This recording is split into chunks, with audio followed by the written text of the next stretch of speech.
पंद्रह अगस्त 2025 को यूनाइटेड स्टेट्स ऑफ अमेरिका के अलास्का स्टेट के एंकोरेज शहर के एमलडॉफ रिचर्डसन जॉइंट मिलिट्री बेस में United States president Donald Trump और रशियन फेडरेशन के प्रेसिडेंट व्लादिमीर पुतिन मिले।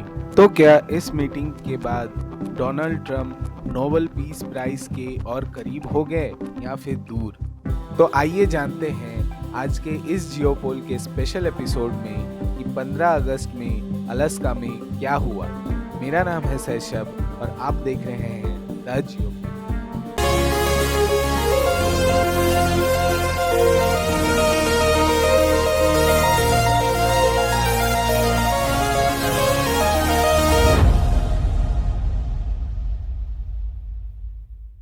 इस मीटिंग में क्या हुआ उसे समझने के लिए हमें अभी यूक्रेन का मैप देखना होगा। यूक्रेन के ईस्टर्न बॉर्डर में लुहांस्क, दोनेस्क, जापोरिजिया और कर्सोंग के मोस्टली एरियाज को रशिया ने अपने अंडर में रखा हुआ है, जिसमें से क्रीमिया को रशिया ने अपने अंडर 2014 में ही कर लिया था और लुहांस्क का रीजन 99%, डोनेस्क का 75%, जापोरिजिया का 73% और कर्सन का 69% रीजन रशिया के अंडर में अभी है।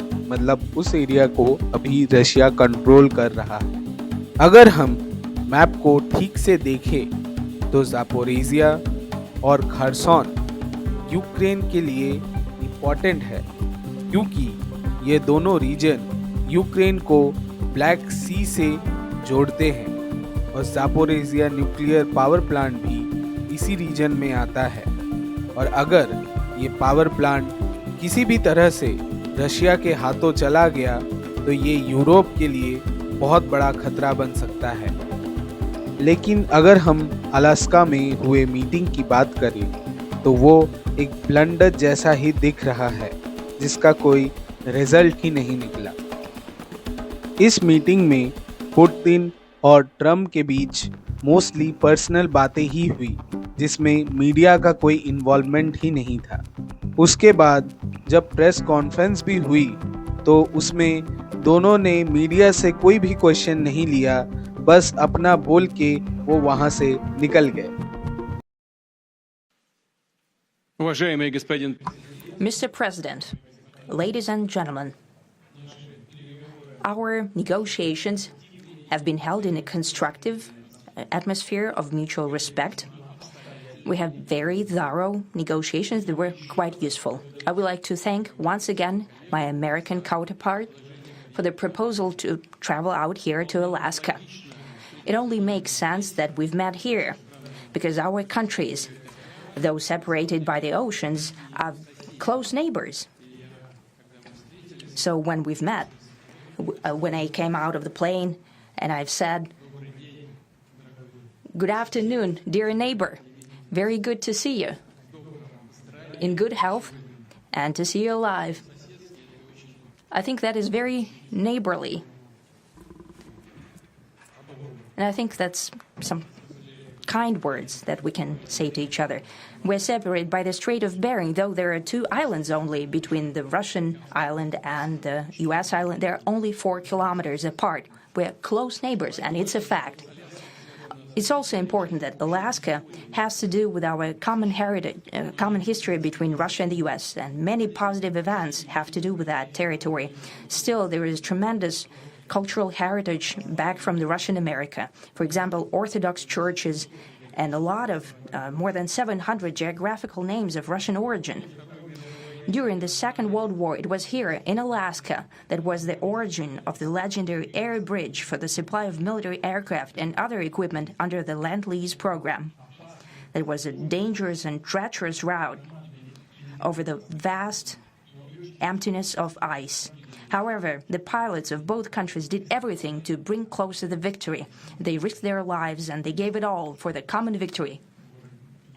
I was just in the city of Magadan in Russia, and there is a memorial there dedicated to the Russian and the U.S. pilots. And there are two flags, the U.S. flag and the Russian flag. And I know that here as well there is such a memorial. There is a military burial place several kilometers away from here.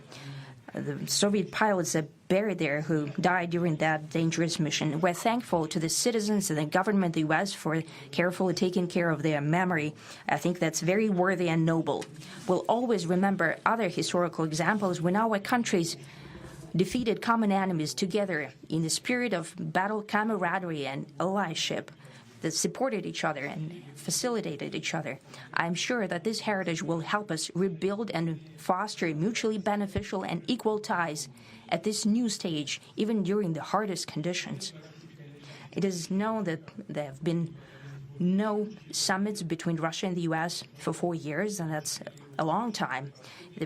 This time was very hard for bilateral relations, and let's be frank, they have fallen to the lowest point since the Cold War.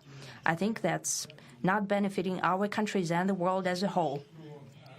It is apparent that sooner or later we had to amend the situation to move on from the confrontation to dialogue. And in this case, a personal meeting between the heads of state has been long overdue, naturally under the condition of serious and painstaking work, and this work has been done in general. Me and President Trump have very good direct contact. We've spoken multiple times. We spoke frankly on the phone. And Special Envoy of the President, Mr. Witkoff, traveled out to Russia several times. Our advisors and heads of foreign ministries kept in touch all the time. And you know fully well that one of the central issues was the situation around Ukraine. We see the strive of the administration and President Trump personally to help facilitate the resolution of the Ukrainian conflict. And his strive to get to the crux of the matter, to understand this history, is precious. As I've said, the situation in Ukraine has to do with fundamental threats to our security. Moreover, we've always considered the Ukrainian nation, and I've said it multiple times, a brotherly nation, however strange it may sound in these conditions. We have the same roots, and everything that's happening is a tragedy for us and terrible wound. Therefore, the country is sincerely interested in putting an end to it. At the same time, we're convinced that in order to make the settlement lasting and long-term, we need to eliminate all the primary roots, the primary causes of that conflict. And we've said it multiple times, to consider all legitimate concerns of Russia and to reinstate a just balance of security in Europe and in the world on the whole. And I agree with President Trump, as he has said today, that naturally the security of Ukraine should be ensured as well. Naturally, we are prepared to work on that. I would like to hope that the agreement that we've reached together will help us bring closer that goal and will pave the path towards peace in Ukraine. We expect that Kiev and European capitals will perceive that constructively and that they won't throw a wrench in the works. They will not make any attempts to use some backroom dealings to conduct provocations to torpedo the nascent progress. Incidentally, when the new administration came to power, bilateral trade started to grow. It's still very symbolic. Still, we have a growth of 20%. As I've said, we have a lot of dimensions for joint work. It is clear that the U.S. and Russian investment and business cooperation has tremendous potential. Russia and the U.S. can offer each other so much in trade, digital, high-tech, and in space exploration. We see that Arctic cooperation is also very possible, and our international context, for example, between the Far East of Russia and the West Coast of the U.S. Overall, it's very important for our countries to turn the page, to go back to cooperation. It is symbolic that not far away from here, at the border between Russia and the US, there was a so-called international date line. I think you can step over, literally, from yesterday into tomorrow. And I hope that we'll succeed in that, in political sphere. I would like to thank President Trump for our joint work, for the well-wishing and trustworthy tone of our conversation. It's important that both sides are result-oriented, and we see that the President of the U.S. has a very clear idea of what he would like to achieve. He sincerely cares about prosperity of his nation. Still, he understands that Russia has its own national interests. I expect that today's agreements will be the starting point, not only for the solution of the Ukrainian issue, but also will help us bring back business-like and pragmatic relations between Russia and the U.S. And in the end, I would like to add one more thing. I'd like to remind you that in 2022, during the last contact with the previous administration, I tried to convince my previous American colleague that the situation should not be brought to the point of no return when it would come to hostilities. And I said it quite directly back then that it's a big mistake. Today, when President Trump saying that if he was the president back then, there will be no war. And I'm quite sure that it would indeed be so. I can confirm that. I think that overall, me and President Trump have built a very good business-like and trustworthy contact. And I have every reason to believe that moving down this path, we can come, and the sooner the better, to the end of the conflict in Ukraine. Thank you. Thank you.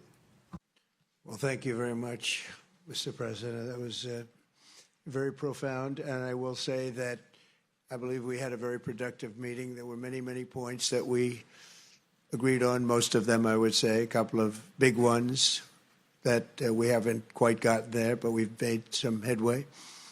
So there's no deal until there's a deal. I will call up NATO in a little while. I will call up the various people that I think are appropriate, and I'll, of course, call up President Zelensky and tell him about today's meeting. It's ultimately up to them. They're going to have to agree with what Marco and Steve and some of the great people from the Trump administration who've come here, Scott and John Radcliffe. Thank you very much. But we have some of our really great leaders. They've been doing a phenomenal job. We also have some tremendous Russian business representatives here. And I think, you know, everybody wants to deal with us. We've become the hottest country anywhere in the world in a very short period of time. And we look forward to that. We look forward to dealing. We're going to try and get this over with. We really made some great progress today. I've always had a fantastic relationship with President Putin, with Vladimir. We had many tough meetings, good meetings. We were interfered with by the Russia hoax. That made it a little bit tougher to deal with, but he understood it. I think he's probably seen things like that during the course of his career. He's seen it all.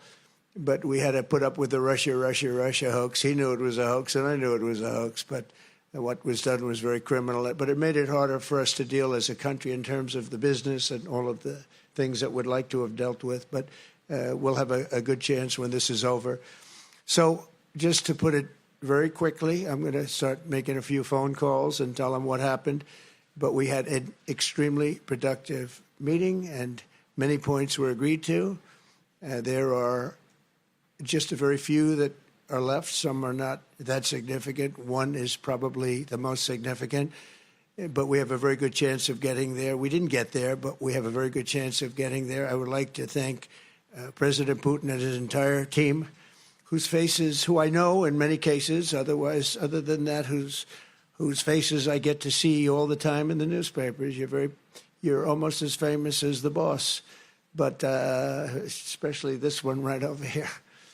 But we had some good meetings over the years, right? Good, productive meetings over the years, and we hope to have that in the future. But let's do the most productive one right now. We're going to stop really 5,000, 6,000, 7,000, thousands of people a week from being killed. And President Putin wants to see that as much as I do. So, again, Mr. President, I'd like to thank you very much, and we'll speak to you very soon and probably see you again very soon.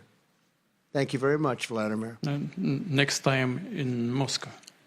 Oh, that's an interesting one. I don't know. I'll get a little heat on that one, but I could see it possibly happening. Thank you very much, Vladimir. And thank you all. Thank you. Thank you. Thank you so much. लेकिन इस meeting से पहले 13 अगस्त को Europe के सारे leaders मिलके एक meeting Ukraine के प्रेसिडेंट जेलेंस्की के साथ करते हैं, जिनमें वो 5 पॉइंट्स पे सहमति बनाते हैं। और वो 5 पॉइंट कुछ इस प्रकार हैं। पॉइंट नंबर 1, कोई भी मीटिंग यूक्रेन के बिना नहीं होनी चाहिए। पॉइंट नंबर 2, जो एरिया रशिया ने कैप्चर किया है उसको वैलिडेशन नहीं दिया जाएगा। पॉइंट नंबर 3, यूक्रेन को अभी भी नाटो की मेंबरशिप नहीं मिली है, पर हमें उसको हमसे मतलब है यूरोप को एक सिक्योरिटी गारंटी देना चाहिए। पॉइंट नंबर 4, रशिया के ऊपर से रेस्ट्रिक्शंस नहीं हटाए जाएंगे। और पॉइंट नंबर 5 और सबसे इम्पोर्टेंट पॉइंट कि इमीडिएटली सीज फायर होना चाहिए। मीटिंग के बाद हम यही समझ सकते हैं कि पुतिन सीज फायर इसलिए नहीं मानना चाहते क्योंकि वो चाहते हैं कि और लैंड रशिया के अंडर कैप्चर हो सके, और ट्रम्प जल्द से जल्द एक पीस ट्रीटी करवाना चाहते हैं ताकि वो यह दिखा सके कि वो नोबेल पीस प्राइज के लिए कितने हकदार हैं। आज के वीडियो के लिए बस इतना ही। Thank you for watching.